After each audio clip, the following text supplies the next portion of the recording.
So remember from part one, your basic grips are, for the two throws that we're talking about in this video, are backhand, like this, straight across the body, and flick. Make the done formation with your fingers. Pointer and middle finger on the bottom under ridge of the Frisbee, thumb on the top ridges, and follow straight through.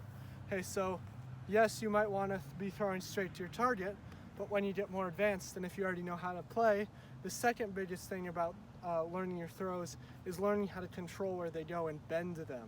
Yeah, I'm a lefty.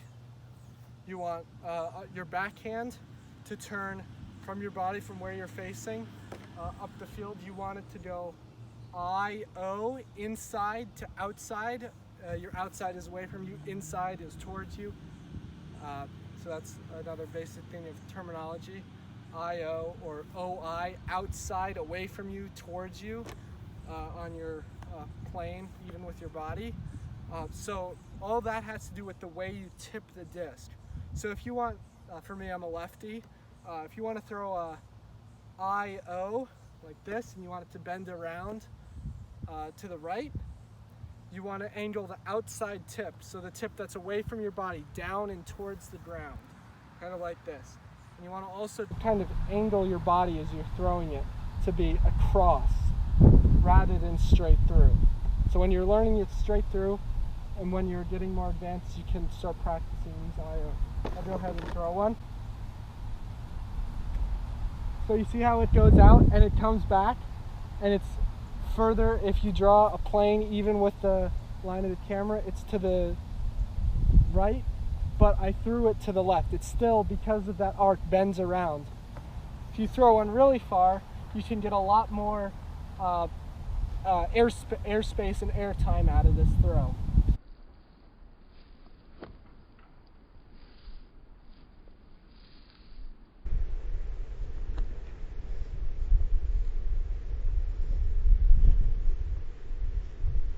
And their dad is gone way to the right.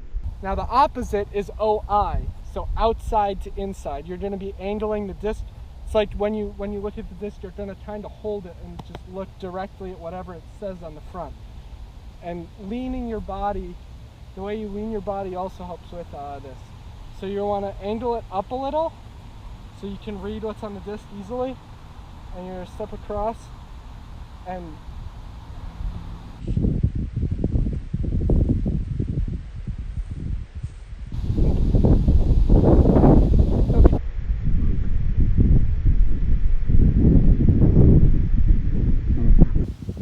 the way the wind is coming right now, that is not a good throw to make. Okay, one more. One more. So you see how it goes out away from you, and then it's going to come back. That one didn't quite come back all the way. Now we're going to move on to flicks. It's the same thing. It's the same thing with OI. You're going to angle the outer point, not the back, the outer point of the disc up. And you have to make sure your wrists, especially for forehand, are loose enough for this. So this takes some time to get. And you're going to either bend it to the outside, to the inside. So we're going to start with OI, outside, inside. We're flat. Flat. And it's going to bend around and come back to almost exactly where you threw from in a straight line. This is one of the best throws to have in an actual game of Ultimate, because you can get it around so many people.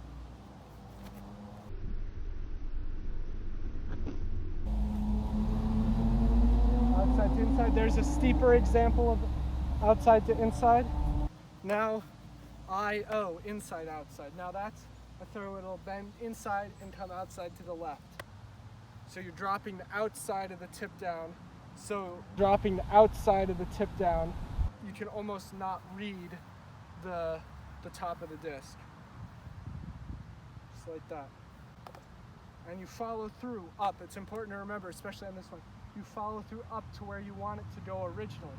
It's not going to stay there, but because you're holding it like this, you follow through, it'll start that way and come back to the inside. So I do a few of those.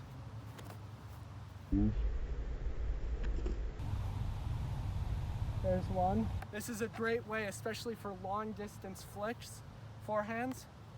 You can really get a lot of distance on your throws with this throw, because a tendency is it's going to want to come up. But if you throw it with that inside tip down, the outside edge of the disc down, it gets more distance on it.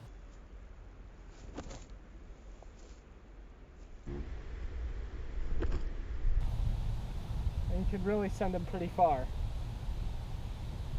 A shorter example, more control. Just like that. Just like that. And it bends it around. The last thing I'm going to say, that's a disclaimer, is wind is one of the hardest things you could possibly deal with. If you're new and you're learning, you're going to want to make sure where you are is upwind from where you're throwing, so that you're throwing with the wind. You're throwing downwind. So that way the disc is likely to travel further. And as you get more comfortable, you can switch it around to throwing up into the wind. And in that case, you want to make sure you have more spin on your disc in order for it to fight the wind. Besides that, you can play around with the directions versus the wind. When you get into playing, it's very important to be comfortable with all directions. So thank you for watching. Hope you